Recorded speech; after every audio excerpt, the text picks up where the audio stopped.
السلام علیکم، بسم اللہ الرحمن الرحیم۔ سر میں خارش ہو تو سمجھ جاؤ دماغ تیز ہو رہا ہے، انگوٹھے پر خارش ہو تو سمجھ جاؤ قد بڑھ رہا ہے، آنکھوں میں جلن ہو تو بنیائی کمزور ہو رہی ہے، پخانہ لال رنگ کا ہے تو بواسیر کی علامت ہے، کپوروں پر خارش ہو رہی ہو تو منی گاڑی ہوتی ہے، نفس پر خارش ہو تو پیشاب دماغ کمزور کرتا ہے، زبان سفید ہو تو منہ میں چھالے نکلتے ہیں، بائیں پاؤں پر سوجن ہو تو دل کمزور ہوتا ہے، مونچھوں کے بال سفید ہوں تو یہ شوگر ہونے کی علامات ہیں، بغلوں میں چھالا نکل آئے تو یہ ایک معدہ گرم ہونے کی نشانی ہے،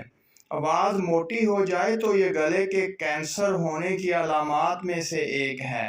ناک کے اندر نال نکل آئے تو سمجھ جاؤ تمہارے دانتوں کو کیڑا لگنے والا ہے، ناخنوں کا رنگ پیلا پڑ جائے تو سمجھ جاؤ کہ تمہیں کالا یرقان ہونے والا ہے، رات کو نیند جلدی آنے لگے تو سمجھ جاؤ تمہاری آنکھوں کی نظر تیز ہونے کی نشانی ہے، نہار منہ فالسا کھانے سے معدے کی تیزابیت ہمیشہ کے لیے ختم ہو جاتی ہے،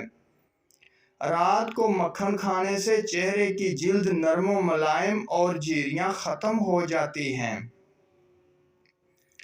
برائے مہربانی چینل کو ضرور سبسکرائب کر دیں اگر آپ کو ویڈیو اچھی لگے تو تاکہ ہماری ہر آنے والی نئی ویڈیو آپ تک پہنچ سکے۔ Thank you.